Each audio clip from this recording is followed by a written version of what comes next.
장성엽 선수가 뉴욕 프로 데뷔전에서 임팩트 있는 모습을 보여주기 전쯤 인스타그램 질의응답에서 IFBB 장성엽 선수의 단점은 무엇인가요? 라는 질문을 받았습니다. 그때 제 질문에 대한 답은 등에 대한 단점만을 지속적으로 지적받지만 비교 심사에서 장성엽 선수의 등은 생각보다 큰 문제가 되지 않는다. 오히려 그의 컨디셔닝과 복부의 선명도가 더욱 발전한다면 해외 무대에서도 좋은 성적을 낼 수 있다고 답한 바가 있습니다. 이후 그 스토리에 대해 의문을 갖고 질문하시는 분, 비판하시는 분들이 꽤나 많았는데요. 오늘은 보디빌딩에서의 후면부, 그 중에 반인 등 근육에 대해 이야기해보겠습니다. 장성엽 선수의 개인 유튜브 채널 리틀 성엽의 로드 투 뉴욕 4화 내지 5화를 보면 그가 걱정했던 4번 포즈, 백더블 바이셉스 포즈에서 올림피아 헤드 저지 스티브 웨인버그의 첫 번째 표현은 나이스였습니다. 이후 그의 등 근육의 사이즈에 대한 이야기를 했죠. 뉴욕 프로 이후 장성엽 선수와의 대화를 통해서 그 부분에 대한 자세한 내용을 들을 수 있었는데요. 그들은 우리가 그토록 중요시하는 등 하부까지 들어찬 완성된 등 근육의 상태만을 보지 않고 전체적인 실루엣, 즉 등 상단부부터 허리로 떨어지는 쉐입과 경쟁 내의 상대적 너비감 역시 굉장히 중요시한다는 것입니다. 그렇기에 등 근육의 바깥쪽 너비감이 넓고 상단부터 허리로 떨어지는 라인에서 V쉐입을 확실하게 보여준 장성엽 선수의 등 근육에 나이스란 감탄사가 나올 수밖에 없었던 거죠. 우리가 보디빌더를 판단할 때 그 선수들이 인스타그램에 올린 개인 시합 사진 혹은 프로그레스 피지컬 업데이트를 보고 판단합니다. 그렇기에 우리는 그 선수가 가진 등 근육의 모양과 분리도만을 보고 그 선수의 등을 평가하죠. 하지만 시합에서는 다릅니다. 같은 경쟁 내의 선수들의 등 근육의 모양과 분리도는 천차만별이며 그 분리도와 등 근육 모양보다 더욱 먼저 눈에 띄는 것은 후면을 보이는 4번이나 5번 포즈에서의 실루엣입니다.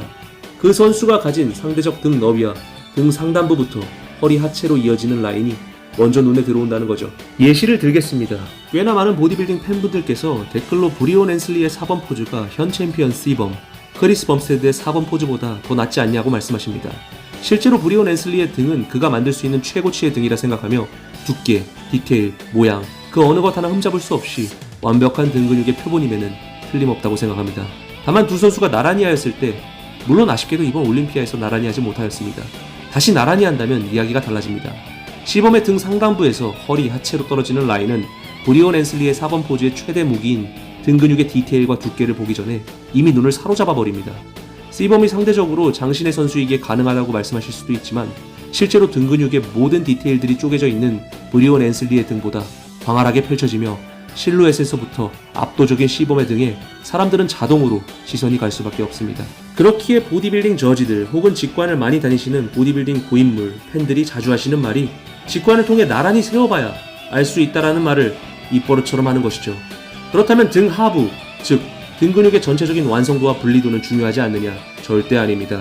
보디빌딩은 근육 한 부위를 평가하는 시스템이 아닌 포징이라는 규칙을 통해 선수들의 몸을 평가합니다.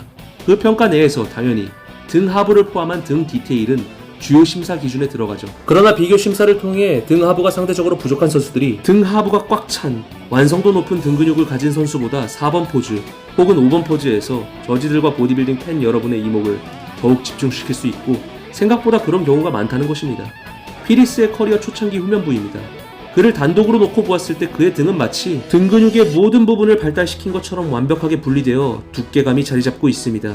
하지만 저지들은 그의 후면부를 포함한 전체적인 실루엣을 지적했습니다. 그것이 타고난 프레임이 작은 피리스가 어깨, 등 바깥쪽 등 실루엣을 극대화할 수 있는 근육을 키워낸 최고의 피드백이 된 것이죠. 그리고 그 피드백으로 피리스는 무적의 챔피언으로 7년간 군림하였습니다. 과거 피리스와 허닐 램보드가 2011년 올림피아를 준비하는 훈련 영상을 보면 허닐 램보드는 이렇게 언급합니다. 타고난 프레임이 좁은 피리스에겐 상대 선수들보다 훨씬 더 큰 어깨, 더 넓은 바깥쪽 등 근육이 필요하다. 이미 그 자체로도 완벽했던 피리스이지만 그가 경쟁하는 곳에서 그보다 좌우로 더 넓은 프레임을 가진 괴물들이 즐비했고 피리스와 허닐 램보들은 그들을 상대하기 위한 준비를 마치고서야 왕자를 차지한 것이죠. 지금까지 보디빌딩에서의 등 근육에 대한 제 의견을 나열해보았습니다. 드포이 채널이었습니다. 항상 감사합니다.